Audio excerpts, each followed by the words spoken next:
Hey, Andrew here. Today we're going to take a look at some Fiocchi 223 55 grain soft point, and we're going to fire it out of a 10.5 inch ARFCOM upper with a 1-in-7 twist. Now what's notable about this load is that 55 grain is medium to lightweight for 223 or 5.56.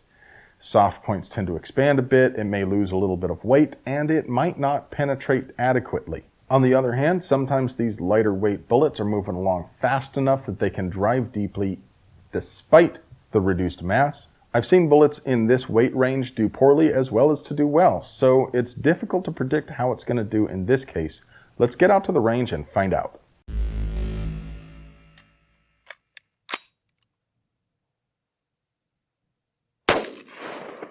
Alright guys, at first glance, looks like pretty good performance. Immediate expansion with no neck. Nice big TSC with a fair amount of fragmentation in it. The TSC measures 8 inches by 3 inches. And here's where the butt comes in. Penetration is 11.5 inches. And that's where it fails. It falls short of the 12-inch minimum. Could it possibly work fine for defense? Yeah, sure. So could a rock. But this doesn't meet the standards. Let's take a look at the projectile.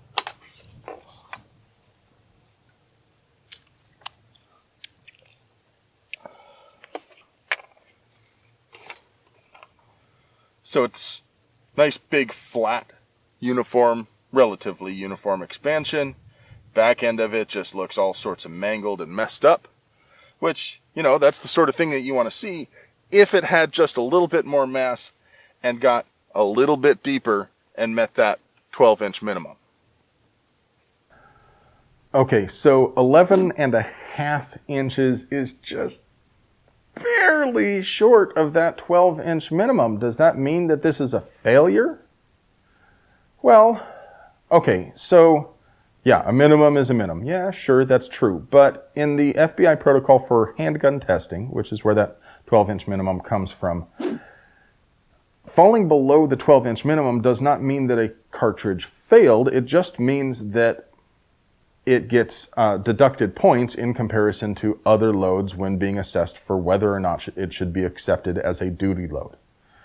So does that mean that this fails? Well, not necessarily, but we definitely have to deduct some points for it, as it were.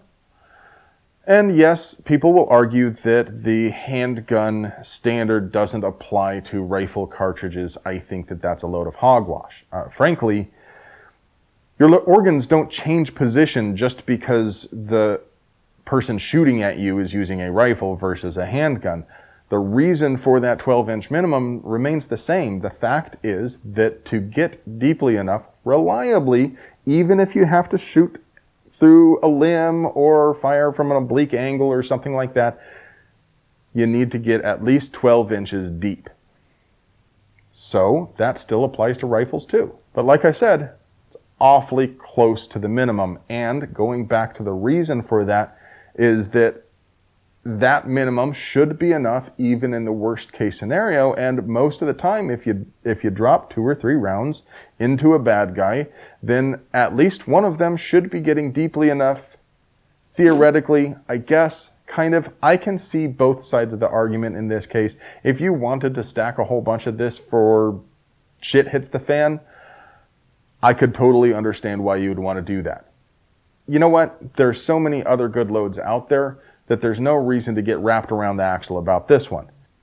Again, that doesn't mean it's a bad load, just that there's a lot of other loads out there that are probably better. If you have any questions or if you think I left something out, definitely leave a comment below. I love to hear your feedback on these things. As always, head over to the forum, join us on ARFCOM, talk about the same test in the discussion thread, which will be linked in the description below, and have a great day.